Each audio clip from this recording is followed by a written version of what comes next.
আসসালামু আলাইকুম। এসএসসি 26 খুব গুরুত্বপূর্ণ একটা অ্যালগরিদম দেখো যেটাতে বলা হয়েছে তিনটা পূর্ণ সংখ্যার গড় নির্ণয়ের অ্যালগরিদম, অর্থাৎ তিনটা পূর্ণ সংখ্যার গড় নির্ণয় করতে হবে, সেটার অ্যালগরিদম করতে হবে। ওকে, তো আসো আমরা একটু ক্লাসটা শুরু করি।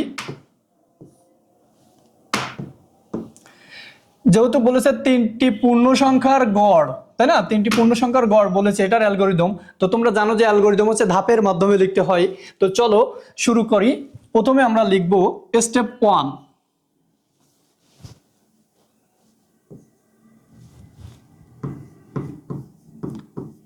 স্টেপ 1 এ কি হয় তোমরা জানো যে অ্যালগরিদম বা ফ্লোচার্ট সবকিছুতে কি করতে হয়, শুরু করতে হয় এবং লাস্টে গিয়ে প্রোগ্রামটা শেষ করতে হয়, তাই না।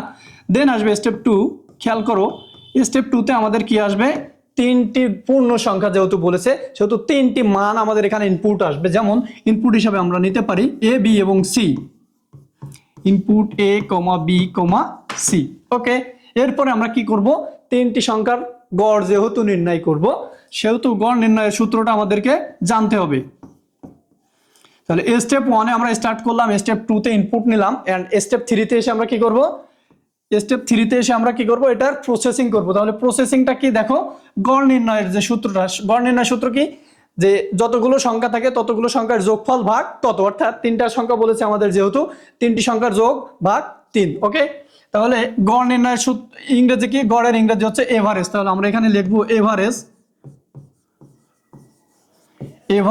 ইকুয়াল এ প্লাস বি প্লাস সি ভাগ 3, রাইট। দেখো তো তিনটা স্টেপ আমাদের হয়ে গেল। কি কি, প্রথম স্টার্ট করলাম, ইনপুট নিলাম, দেন আমরা ওটাকে প্রসেসিং করলাম। ওকে, প্রসেসিং করার পরে আমাদের কি করতে হবে, এটার ফলাফল প্রদর্শন করতে হবে। তো ফলাফল প্রদর্শনের জন্য আমরা কি জানি, ইংলিশে যখন আমরা প্রোগ্রামগুলো মানে অ্যালগরিদম বা ফ্লোচার্ট লিখি সেক্ষেত্রে আমরা ফলাফল প্রদর্শিত হয় এটার জন্য লিখি প্রিন্ট। ওকে, তাহলে আমরা লিখবো এখানে প্রিন্ট। তাহলে প্রিন্ট লিখলাম। এখন ফলাফলটা আছে কার ভিতরে এটা বুঝতে হবে। ফলাফলটা আছে দেখো তো আমাদের এভারেজের ভিতরে আছে না। ফলাফলটা যেহেতু এভারেজের ভিতরে আছে সেহেতু আমরা লিখবো এখানে প্রিন্ট এভারেজ।